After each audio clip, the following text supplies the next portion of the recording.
नमस्कार प्रिय विद्यार्थियों। आज हम भारतीय संविधान के भाग 3 और 4 का अध्ययन करेंगे। इससे पूर्व के वीडियो में हमने भारतीय संविधान के भाग 1 और 2 का अध्ययन किया। भाग 1 में राज्य और उसके क्षेत्र के बारे में विवेचन है और भाग 2 में नागरिकता से विषयक है। तो हमने पहले वीडियो में 1 से लेकर 11 तक के अनुच्छेदों का अध्ययन किया। प्रस्तुत वीडियो में हम 12 से लेकर 51 क तक के आर्टिकल्स का संक्षिप्त रूप में अध्ययन करेंगे। प्यारे बच्चों, यह जो वीडियो व्याख्यान है यह न केवल अकादमिक शिक्षा के लिए उपयोगी है अपितु यह प्रतियोगी परीक्षाओं के लिए भी उपयोगी है, क्योंकि प्रतियोगी परीक्षाओं में आर्टिकल से संबंधित प्रश्न आते रहते हैं। आइए हम शुरू करते हैं। भारतीय संविधान का एक सिंहावलोकन। एक दृष्टि में भारतीय संविधान भाग 3 मौलिक अधिकार, जिसका पहला आर्टिकल है आर्टिकल 12, जिसमें राज्य की परिभाषा दी गई है। मित्रों, यह हमें समझना है कि राज्य शब्द के अंतर्गत किन किन को शामिल किया गया है। तो भारतीय संविधान के आर्टिकल में राज्य शब्द में भारत सरकार एवं संसद, प्रत्येक राज्य की सरकार एवं विधानमंडल, और नंबर 3 भारत के राज्य क्षेत्र के अंदर अथवा भारत सरकार के नियंत्रण के अंतर्गत सभी स्थानीय एवं अन्य प्राधिकारी। इसका सीधा सा मतलब है कि हमारे स्थानीय क्षेत्र पर जो अधिकारी हैं वह भी राज्य के अंतर्गत आते हैं। नेक्स्ट है आर्टिकल 13 मूल अधिकारों से असंगत जहां उनका अल्पीकरण करने वाली विधियां। इसके तहत हम समझेंगे आर्टिकल 13 के 4 भाग हैं, तो हम इसको समझेंगे। आर्टिकल 13 का 1 क्या कहता है कि संविधान के लागू होने से पहले भारत के राज्य क्षेत्र में लागू किसी संवैधानिक विधि और मूल अधिकारों के मध्य यदि टकराव उत्पन्न हो जाए तो मूल अधिकारों को प्राथमिकता दी जाएगी। वह विधि जिस मात्रा तक मूल अधिकारों के विरोध में होगी उस मात्रा तक शून्य हो जाएगी। अर्थात इस प्रकार की विधियों की न्यायिक समीक्षा जुडिशियल रिव्यू किया जा सकता है। अब हम नेक्स्ट देखेंगे आर्टिकल 13 का 2। सरकार के द्वारा ऐसी किसी विधि का निर्माण नहीं किया जाएगा जिससे मूल अधिकारों को छीन लिया जाए अथवा उन्हें कम कर दी जाए। यदि राज्य ऐसी विधि का निर्माण करता है तो न्यायपालिका उस विधि की न्यायिक समीक्षा कर सकती है और मूल अधिकारों का उल्लंघन होने की स्थिति में उस विधि को इलेजिमेट, अवैध, असंवैधानिक, अनकॉन्स्टिट्यूशनल घोषित कर सकती है। इस प्रकार बच्चों हम देखेंगे आर्टिकल 13 का 3, यह अनुच्छेद विधि की को परिभाषित करता है। अब हम देखेंगे कि कानून के अंतर्गत कौन कौन सी बातें आती हैं। इसमें 4 प्रकार के तथ्य शामिल किए गए हैं। नंबर 1 संसद अथवा राज्य विधानमंडलों द्वारा पारित विधियां, राष्ट्रपति अथवा राज्यपालों द्वारा जारी अध्यादेश, शासकीय आदेश, उपविधि, नियम, विनियम या अधिसूचना, विधि का बल रखने वाली रूढ़ियां या प्रथाएं। इसी प्रकार आर्टिकल 13 का 4 है, यह उपबंध भारतीय संविधान में 24वें संवैधानिक संशोधन 1971 के द्वारा जोड़ा गया।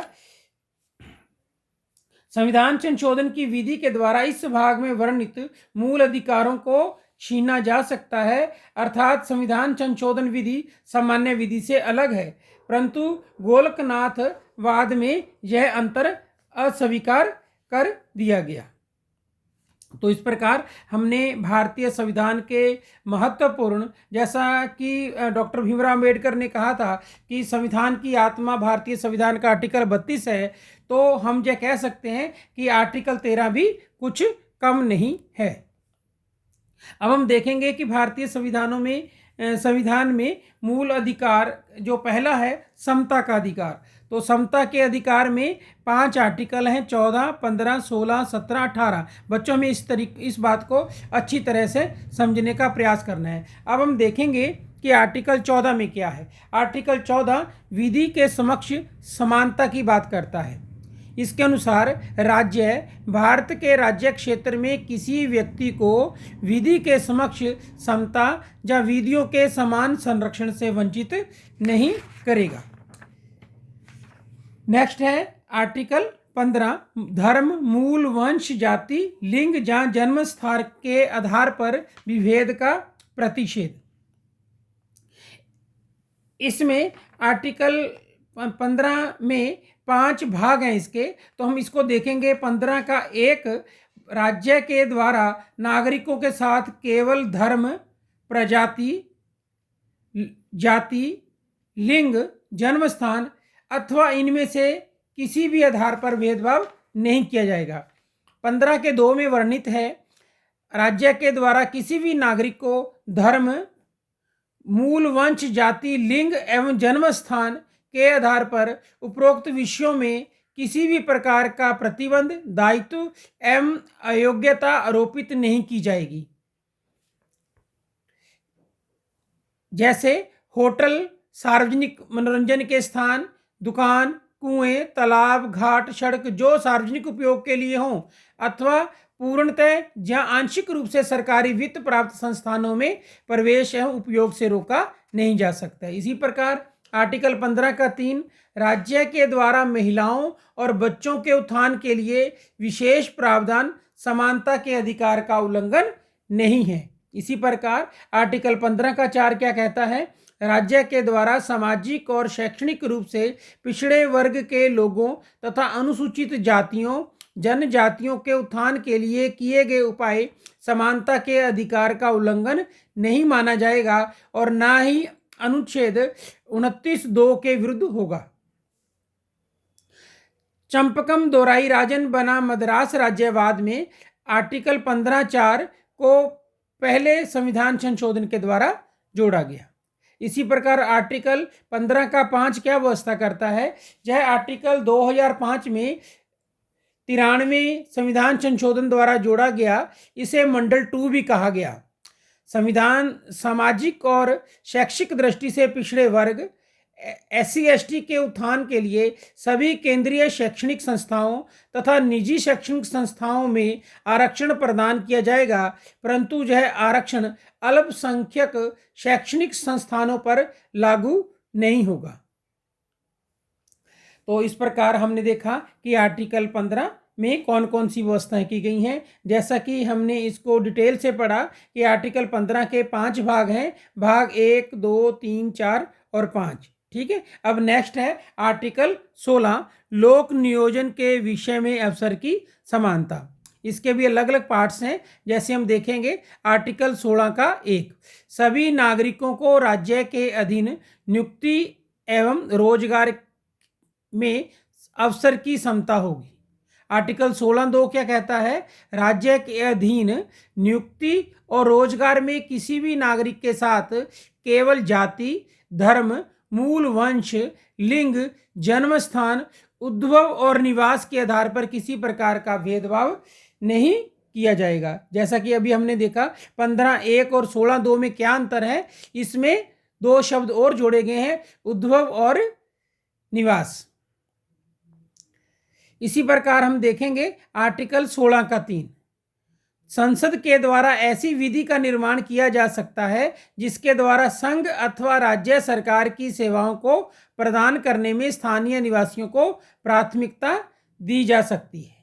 आर्टिकल 16 का 4 क्या कहता है, नागरिकों के किन्हीं पिछड़े वर्गों को राज्य के अंतर्गत नियुक्ति और रोजगार में आरक्षण प्रदान किया जाएगा यदि इन वर्गों का प्रतिनिधित्व सेवाओं में अपर्याप्त है।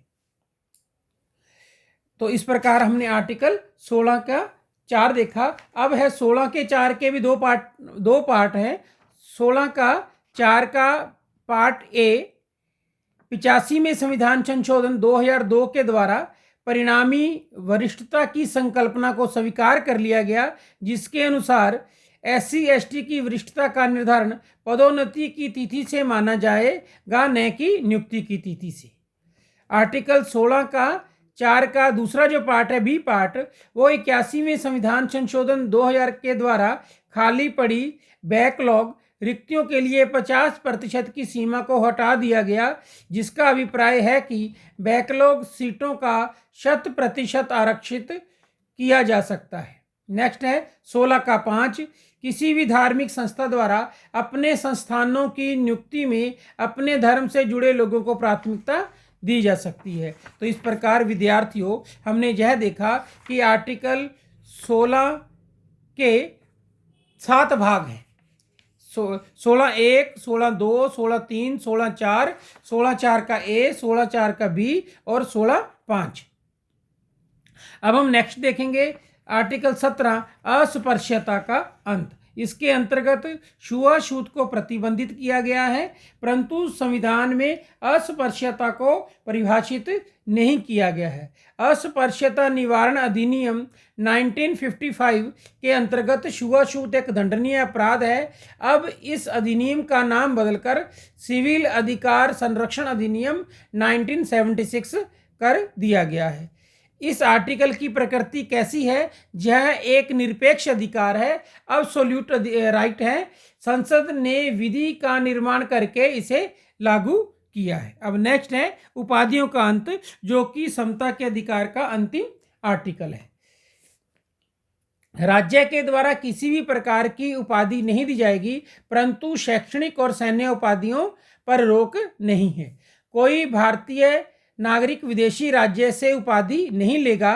कोई भी व्यक्ति जो भारतीय नागरिक नहीं है लेकिन राज्य के अंतर्गत किसी लाभ के पद पर कार्यरत है, वह राष्ट्रपति की सहमति के बिना उपाधि विदेशी राज्य से नहीं प्राप्त करेगा। तो इस प्रकार हमने जो अच्छी तरह समझने का प्रयास किया है कि समानता के अधिकार का भारतीय संविधान में कैसा विवेचन किया गया है।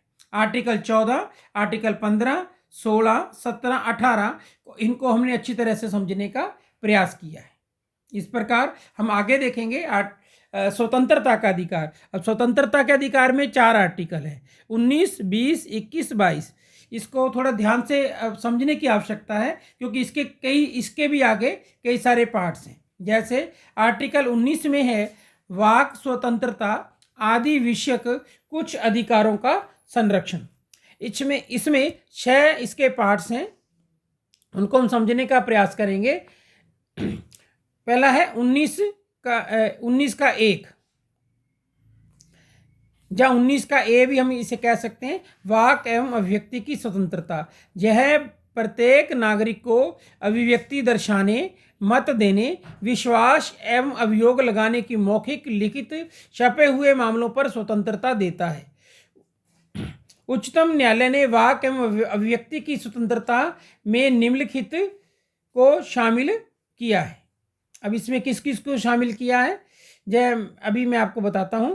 जैसे अपने जहां किसी अन्य के विचारों को प्रसारित करने का अधिकार, प्रेस की स्वतंत्रता, व्यावसायिक विज्ञापन की स्वतंत्रता, फोन रिकॉर्ड के विरुद्ध अधिकार, प्रसारित करने का अधिकार अर्थात सरकार का इलेक्ट्रॉनिक मीडिया पर एकाधिकार नहीं है, किसी राजनीतिक दल या संगठन द्वारा आयोजित बंद के खिलाफ अधिकार, सरकारी गतिविधियों की जानकारी अर्थात सूचना का अधिकार, शांति का अधिकार, किसी अखबार पर पूर्ण प्रतिबंध के विरुद्ध अधिकार, प्रदर्शन एवं विरोध का अधिकार लेकिन हड़ताल का अधिकार नहीं। यह भारतीय संविधान के भाग 9(1) में शामिल है। इसको हम अच्छी तरीके से समझ सकते हैं कि 19(1) में यह 10 बातें शामिल की गई हैं, जिनमें प्रेस की स्वतंत्रता भी है, शांति का अधिकार भी है, सूचना का अधिकार भी है, हड़ताल का अधिकार नहीं भी है।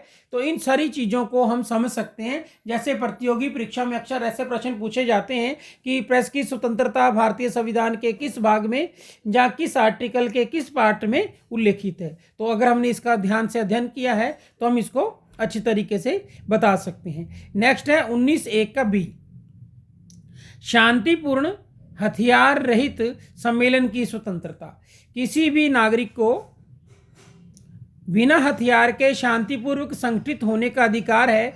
इसमें शामिल है सार्वजनिक बैठकों में भाग लेने का अधिकार एवं प्रदर्शन।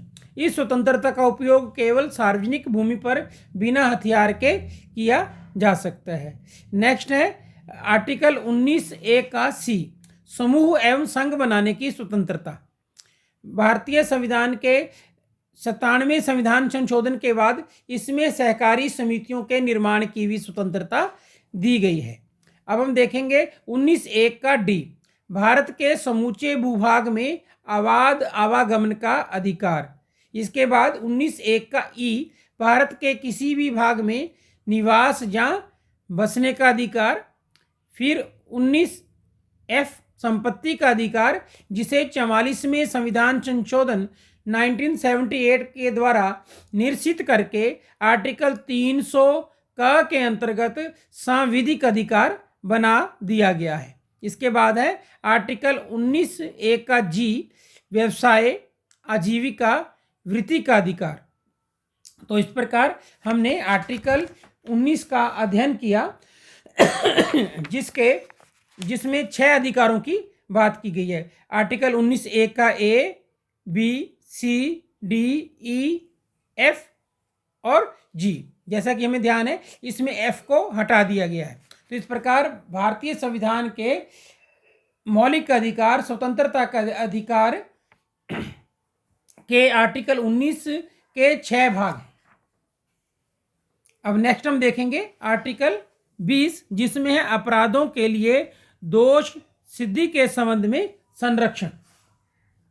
किसी भी व्यक्ति को विधि के उल्लंघन के बिना दंडित नहीं किया जा सकता।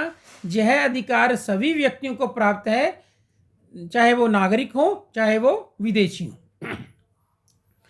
अब हम देखेंगे 20 का भाग 1, आपराधिक मामलों में भूतलक्षी विधि का निर्माण प्रतिबंधित है। घटना के बाद विधि बनाकर किसी व्यक्ति को दंडित नहीं किया जा सकता। आर्टिकल 20 का 2, किसी व्यक्ति को एक ही अपराध के लिए 2 बार दंडित नहीं किया जा सकता। इस प्रकार हम देखेंगे आर्टिकल 20 का 3, किसी भी व्यक्ति को अपने ही विरुद्ध गवाही देने के लिए बाध्य नहीं किया जा सकता। इस प्रकार अब नेक्स्ट है आर्टिकल 21। हमने देखा कि भारतीय संविधान के भाग 20 के 3 भाग हैं। आर्टिकल 21 में प्राण एवं दैहिक स्वतंत्रता का संरक्षण। राज्य के द्वारा किसी भी व्यक्ति को विधि द्वारा स्थापित प्रक्रिया, प्रोसीजर एस्टेब्लिश्ड बाय लॉ से ही उसके जीवन एवं दैहिक स्वतंत्रता से वंचित किया जा सकता है। आर्टिकल 21 के तहत प्रदत्त प्राण एवं दैहिक स्वतंत्रता के अर्थ के विस्तार में मेनका गांधी बनाम भारत संघवाद की विशेष भूमिका रही है। अब हम नेक्स्ट देखेंगे 19(1) का ए। 86वें संविधान संशोधन 2002 के द्वारा 21(a) को जोड़ा गया है, जिसके अनुसार 6 से 14 वर्ष के बच्चों को अनिवार्य व निःशुल्क प्राथमिक शिक्षा दी जाएगी। इस संबंध में राज्य के द्वारा विधि का निर्माण किया जाएगा। तो यह हमने देखा कि आर्टिकल 21 में क्या लिखा गया है और उसका एक भाग अभी 2002 में ही जोड़ा गया है, जिसमें बच्चों की अनिवार्य एवं निःशुल्क प्राथमिक शिक्षा का विवेचन प्रस्तुत किया गया है। नेक्स्ट है आर्टिकल 22, कुछ दशाओं में गिरफ्तारी व निरोध से संरक्षण। इसमें भी अलग अलग पार्ट्स हैं, इसका हम ध्यान से अध्ययन करेंगे। आर्टिकल 22 का एक यह व्यवस्था करता है, मनमानी गिरफ्तारी से इसमें संरक्षण दिया गया है। किसी व्यक्ति को गिरफ्तार करने का कारण बताया जाएगा और उसे अपने मनपसंद विधि व्यवसायी अर्थात एडवोकेट से परामर्श करने का अधिकार होगा। आर्टिकल 22 का 2 यह व्यवस्था करता है कि किसी व्यक्ति को हिरासत में लेने के 24 घंटे की अवधि में न्यायपालिका के समक्ष प्रस्तुत करना होगा, जिसमें यात्रा का समय शामिल नहीं होगा। आर्टिकल 22 का 3 अपवाद की बात करता है। 2 प्रकार के व्यक्तियों को यह अधिकार नहीं मिलेंगे, वो हैं नंबर 1 निवारक नज़रबंदी में रखे गए लोग और विदेशी शत्रु। अब हम देखेंगे कि निवारक नज़रबंदी का आशय क्या है। किसी व्यक्ति को नज़रबंद करके संभावित अपराध को रोकना। मात्र संदेह के आधार पर किसी को हिरासत में ले लेना अथवा अपराध करने से पहले ही किसी व्यक्ति को नज़रबंद कर लेना। अब नज़रबंदी के आधार क्या हो सकते हैं? राष्ट्रीय सुरक्षा के लिए खतरा, राष्ट्रीय एकता अखंडता के लिए चुनौती, सार्वजनिक सेवाओं की आपूर्ति में बाधा, समाज में वैमनस्य पैदा करने की प्रवृत्ति को प्रतिबंधित करने के लिए। तो इन 4 आधारों पर निवारक नज़रबंदी को लागू किया जा सकता है। अब हम नेक्स्ट देखेंगे। तो इस प्रकार हमने यह देखा कि स्वतंत्रता के अधिकार 19, 20, 21, 22 में भारतीय संविधान में स्वतंत्रता का अधिकार विवेचित है। अब नेक्स्ट देखेंगे शोषण के विरुद्ध अधिकार, आर्टिकल 23 और 24 में। आर्टिकल 23 में है, इसके 2 पार्ट हैं। इसमें पहले पार्ट में यह बताया गया कि 3 प्रकार के शोषणों को प्रतिबंधित किया गया है। वो 3 प्रकार के शोषण कौन कौन से हैं? बलात् श्रम, बलात् श्रम, बेगारी और मानव व्यापार। मानव व्यापार का मतलब महिलाओं और बच्चों की खरीद फरोख्त। नेक्स्ट है आर्टिकल 23 का 2, यदि सरकार के द्वारा सार्वजनिक प्रयोजन के लिए कोई सेवा नागरिकों पर आरोपित की जाती है तो इसे बलात् श्रम की अंतर्गत नहीं रखा जाएगा एवं इसमें जाति, धर्म, मूल, वंश या वर्ग के आधार पर भेदभाव नहीं होना चाहिए। आर्टिकल 24 क्या कहता है? इसमें कारखानों में बालकों के नियोजन का प्रतिषेध किया गया है। यह एक अब्सोल्यूट राइट है, जैसा कि आर्टिकल 17 भी अब्सोल्यूट है। 14 वर्ष से कम उम्र के बच्चों को हानिकारक उद्योगों, फैक्ट्री तथा कारखानों में नहीं लगाया जाएगा। बच्चों को इनके अलावा भी किसी उद्योग में नहीं लगाया जा सकता।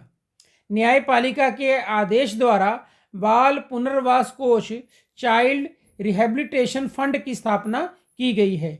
बाल आयोग, चाइल्ड कमीशन का गठन किया गया है। तो यह था शोषण के विरुद्ध अधिकार। इसमें 2 आर्टिकल हैं। आर्टिकल 23 के 2 भाग है, 23(1), 23(2) और आर्टिकल 24 निरपेक्ष अधिकार है। अब हम नेक्स्ट देखेंगे धार्मिक स्वतंत्रता का अधिकार। धार्मिक स्वतंत्रता के अधिकार के अंतर्गत हम देखेंगे, इसमें कहा गया है कि सभी व्यक्तियों को अंतःकरण के आधार पर धर्म को मानने, आचरण करने एवं प्रचार करने का अधिकार होगा। संविधान सभा में राजकुमारी अमृत कौर ने चिंता व्यक्त की थी कि इससे धर्म से जुड़ी कुरीतियों को भी बढ़ावा मिलेगा। उदारवादी सदस्य इससे सहमत थे, परंतु वे इसे मूल अधिकार के रूप में नागरिकों को देना चाहते थे, इसलिए इसे एक सापेक्ष अधिकार बनाया गया। धार्मिक अधिकार के नाम पर लोक व्यवस्था, सदाचार एवं स्वास्थ्य से खिलवाड़ नहीं किया जा सकता। सामाजिक सुधार को धार्मिक आधार पर प्रतिबंधित नहीं किया जा सकता। हिंदू मंदिरों को हिंदू समाज के सभी वर्गों के लिए खोला जाएगा। धार्मिक कार्यों से जुड़ी हुई सामाजिक, आर्थिक, राजनीतिक एवं वित्तीय गतिविधियों पर राज्य का नियंत्रण रहेगा। अब इसमें आर्टिकल नेक्स्ट है 26, धार्मिक मामलों के प्रबंध की स्वतंत्रता। धार्मिक कार्यों के प्रबंध का अधिकार, जिसके अंतर्गत धर्मावलंबियों को धार्मिक संस्था की स्थापना करने का अधिकार, चल अचल संपत्ति के अर्जन एवं स्वामित्व का अधिकार और इन संपत्तियों के प्रशासन का अधिकार। ये 4 बातें भारतीय संविधान के आर्टिकल 26 के अंतर्गत हैं। नेक्स्ट है आर्टिकल 27, धार्मिक अभिवृद्धि के लिए कर संदाय की स्वतंत्रता। राज्य के द्वारा किसी धर्म विशेष के प्रोत्साहन के लिए किसी प्रकार का करारोपण नहीं किया जाएगा। नेक्स्ट है आर्टिकल 28, कुछ शिक्षण संस्थाओं में धार्मिक शिक्षा या धार्मिक उपासना में उपस्थित होने के बारे में स्वतंत्रता। राज्य के द्वारा पूर्णतः संचालित शिक्षण संस्थाओं में किसी प्रकार की धार्मिक शिक्षा नहीं दी जाएगी। नेक्स्ट है किसी ट्रस्ट के द्वारा स्थापित शैक्षणिक संस्था में धार्मिक शिक्षा दी जा सकती है। नंबर 3 है इसमें धार्मिक शिक्षा सशर्त दी जा सकती है वे शिक्षण संस्थाएं जो राज्य से अनुदान प्राप्त करती हैं अथवा जिन्हें राज्य से मान्यता प्राप्त है, उनमें बच्चों की सहमति से धार्मिक शिक्षा दी जा सकती है। यदि व्यक्ति अल्पवयस्क हों तो उनके अभिभावक से की सहमति ली जाएगी। यह होगा धर्म की स्वतंत्रता का अधिकार। नेक्स्ट है संस्कृति और शिक्षा संबंधी अधिकार। इसमें 3 आर्टिकल हैं। संस्कृति एवं शिक्षा संबंधी अधिकार। आर्टिकल 30 के आधार पर संविधान में अल्पसंख्यकों का वर्गीकरण भाषाई एवं धार्मिक आधार पर किया गया है। यदि अल्पसंख्यकों को राजनीतिक रूप में परिभाषित किया जाए, जो मात्रात्मक रूप से अल्पसंख्या में रहने वाले लोग अल्पसंख्यक कहलाएंगे अथवा जिनकी आबादी 50% से कम हो। आर्टिकल 29 के 2 भाग हैं, 29(1) और 29(2). 29(1) में वर्णित है भारत में नागरिकों के किन्हीं वर्गों को अपनी भाषा, लिपि एवं संस्कृति के संरक्षण का अधिकार होगा। और आर्टिकल 29(2) क्या कहता है कि राज्य से वित्त प्राप्त किसी शैक्षणिक संस्था में धर्म, जाति, मूल वंश के आधार पर भेदभाव नहीं किया जाएगा। इसी प्रकार आर्टिकल 30 में यह व्यवस्था है कि भारत में सभी अल्पसंख्यकों, भाषाई एवं धार्मिक को अपनी रुचि की शैक्षणिक संस्थाओं की स्थापना एवं उनके प्रबंध का अधिकार होगा। लेकिन जहाँ पर हमें यह समझने की आवश्यकता है कि अल्पसंख्यक शैक्षणिक संस्थाओं का आशय क्या है, इस शब्द से तात्पर्य क्या है। ऐसी शैक्षणिक संस्थाएं जो अल्पसंख्यक समुदाय के द्वारा स्थापित हों, ये संस्थाएं 2 प्रकार की हो सकती हैं: राज्य से अनुदान प्राप्त करने वाली एवं राज्य से अनुदान न प्राप्त करने वाली संस्थाएं। और आर्टिकल 30 का 2 यह व्यवस्था करता है कि किसी भी अल्पसंख्यक शैक्षणिक संस्था को अनुदान देने में इस आधार पर भेदभाव नहीं किया जाएगा कि संस्था अल्पसंख्यक समुदाय के द्वारा प्रशासित है। अब हम देखेंगे आर्टिकल नेक्स्ट है आर्टिकल 31। तो आर्टिकल 31 में क्या दिया गया है? संपत्ति का अधिकार दिया गया है। यह हमारा नेक्स्ट अधिकार था जिसे हटा दिया गया है। संपत्ति के अधिकार का निरसन कर दिया गया है और इसे भारतीय संविधान के आर्टिकल 300 क में स्थान दिया गया है। अब हम नेक्स्ट पढ़ेंगे संवैधानिक उपचारों का अधिकार। यह भारतीय संविधान के आर्टिकल 32 में इसका प्रावधान किया गया है, संवैधानिक उपचारों का अधिकार। अब इसमें 5 प्रकार के उपचारों की बात कही गई है। आर्टिकल 32 केवल मूल अधिकार ही नहीं बल्कि मूल अधिकारों के क्रियान्वयन का माध्यम भी है। डॉक्टर भीमराव अंबेडकर ने आर्टिकल 32 को संविधान का हृदय और आत्मा, सोल ऑफ द कॉन्स्टिट्यूशन कहा है। भारतीय संविधान का आर्टिकल 32 मूल अधिकार ही नहीं अपितु मूल अधिकारों के क्रियान्वयन का एक माध्यम भी है, एक तरीका भी है कि अगर किसी भी व्यक्ति के मौलिक अधिकारों का हनन होता है तो वह संवैधानिक उपचारों के अधिकार का इस्तेमाल कर सकता है। तो इसमें न्यायालय द्वारा प्रदान की जाने वाली याचिकाओं का विवेचन किया गया है। हम इनको क्रमवार पढ़ेंगे। पहला है बंदी प्रत्यक्षीकरण, हैबियस कॉर्पस। इसका अर्थ है व्यक्ति को सशरीर उपस्थित करना। यह सरकार एवं व्यक्ति दोनों के विरुद्ध जारी की जा सकती है। इसे व्यक्तिगत स्वतंत्रता की रिट कहा जाता है। इसके विरुद्ध नहीं, उनके विरुद्ध नहीं जिन्हें न्यायालय दंडित कर चुका है, उनके विरुद्ध नहीं जो निवारक नजरबंदी में बंद है। बंदी प्रत्यक्षीकरण के लिए रेस जुडिक्टा का सिद्धांत लागू नहीं होता जिस पर पहले ही निर्णय हो चुका है। ठीक है, बंदी प्रत्यक्षीकरण का सीधा सा अर्थ क्या है? व्यक्ति को सशरीर उपस्थित करना। दूसरा है परमादेश। इसका अर्थ है हम आदेश देते हैं। न्यायालय द्वारा किसी भी प्राधिकारी, अधिकारी, सरकार या न्यायिक निकायों के विरुद्ध इस रिट को जारी किया जा सकता है जो लोक कर्तव्य या कानूनी दायित्व का पालन करने से इनकार करते हैं। नेक्स्ट है अधिकार पृच्छा, क्यो वारंटो। इसका अर्थ है किस अधिकार से यदि किसी सार्वजनिक पद पर कोई व्यक्ति अवैध रूप से आसीन हो। ये रिट किसी निजी पद पर आसीन व्यक्ति के विरुद्ध जारी नहीं की जा सकती है। नेक्स्ट है उत्प्रेषण, मंगा लेना। उच्चतम न्यायालय किसी निचली अदालत से किसी मामले को सुनवाई के लिए अपने पास मंगा सकता है। यह रिट तब जारी होती है जब निचली अदालत ने उस मामले पर फैसला नहीं दिया है। यह हमेशा उत्तरवर्ती चरण में दिया जाता है। नेक्स्ट है प्रतिषेध, प्रोहिबिशन, मना कर देना। उच्चतम न्यायालय द्वारा निचली न्यायपालिका को किसी मामले की सुनवाई से मना किया जा सकता है। यह रिट तब जारी होती है जब मामला निचली अदालत में लंबित हो। प्रतिषेध हमेशा पूर्ववर्ती चरण में दिया जाता है और उत्तरप्रेषण हमेशा उत्तरवर्ती चरण में दिया जाता है। तो इस प्रकार हमने मौलिक अधिकारों के आर्टिकल 32 का अध्ययन किया है।